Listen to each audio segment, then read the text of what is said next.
పెళ్ళైనా పండగైనా వేడుక ఏదైనా పట్టుచీరల ప్రత్యేక వేదిక వారాహి సిల్క్స్.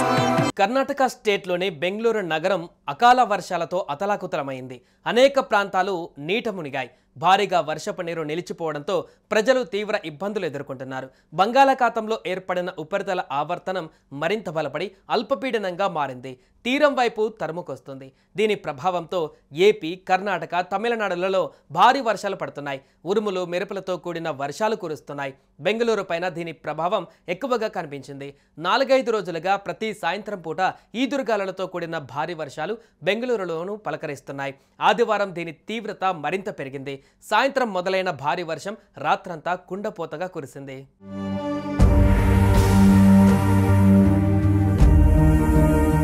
ప్రస్తుతం కర్ణాటకలోని దాదాపు 18 జిల్లాలలో మే 24 వరకు భారీ వర్షాలు కురుస్తున్నాయని వాతావరణ శాఖ వెల్లడించింది.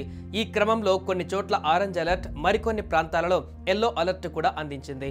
ప్రధానంగా ఉత్తర కన్నడ, దక్షిణ కన్నడ, ఉడిపి, బాగల్కోట్, బెల్గాం, బీదర్, ధార్వాడ్, గడక్, హవేరి, చిక్మంగళూరు, చిత్రదుర్గ, హసన్, కొడగు, శివమొగ్గ, తుముకూరు జిల్లాలలో భారీ వర్షాలు కురుస్తాయని ఐఎండీ ఆరెంజ్ అలర్ట్ కొనసాగుతోంది. ఇక కర్ణాటక రాజధాని బెంగళూరు, దాని చుట్టుపక్కల ప్రాంతాలలో వాతావరణ శాఖ ఎల్లో అలర్ట్ జారీ చేసింది.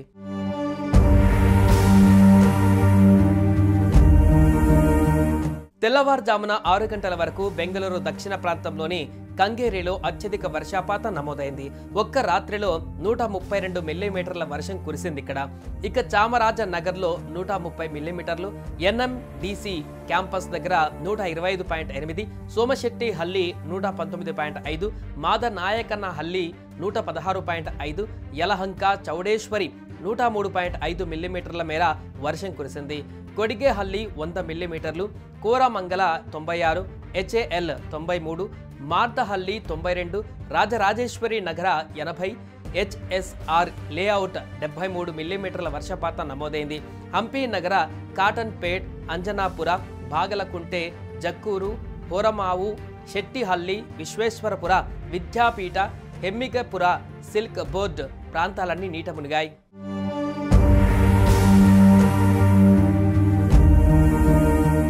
గత 3-4 రోజులుగా కురుస్తున్న వర్షాలతో ప్రజలు ఆఫీసులకు వెళ్లడానికి సైతం ఇబ్బందులు ఎదుర్కొంటున్నారు.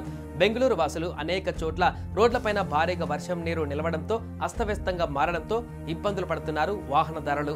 ఇక నగరంలోని Jalahalli cross, Yeshwanthpur, Malleswaram, Shivananda circle, Majestic, town hall, KR market, MG road ప్రాంతాలలో నిలిచిపోయిన నీరుతో ప్రజలు ఇబ్బందులు ఎదుర్కొంటున్నారు. అనేక చోట్ల ఇళ్లలోకి సైతం భారీగా వరద నీరు చేరుకుందని అక్కడి వారు చెబుతున్నారు. ఒక్కసారిగా పడిన వర్షాలతో సందుల్లో, అపార్ట్మెంట్ సెల్లార్లలో నీరు మోకాళ్ల లోతు వరకు నిలిచిపోయింది. ప్రధానంగా నగరంలోని డ్రైనేజీ వ్యవస్థలు సరిగ్గా పనిచేయకపోవడం వల్ల నీరు నిలిచిపోవడానికి కారణంగా ప్రజలు అంటున్నారు. దీంతో సందులు నీటి సరస్సులుగా కనిపిస్తున్నాయి. అయితే వాస్తవ పరిస్థితులను తెలుసుకునేందుకు లోకల్ ఎమ్మెల్యే బి బసవరాజ్ జేసీబీపై ప్రభావిత ప్రాంతాలలో పర్యటించారు. అయితే వర్షాల ప్రభావం మరికొన్ని రోజులు మిగిలే ఉండడంతో ప్రజలు కనీస అవసరాలకు కూడా ఇబ్బందులు ఎదుర్కొంటున్నారని ఆవేదన వ్యక్తం చేస్తున్నారు. సుమన్ టీవీలో మీ పర్సనల్ అండ్ బిజినెస్ ప్రమోషన్స్ కోసం కింది నెంబర్కి కాంటాక్ట్ చేయండి.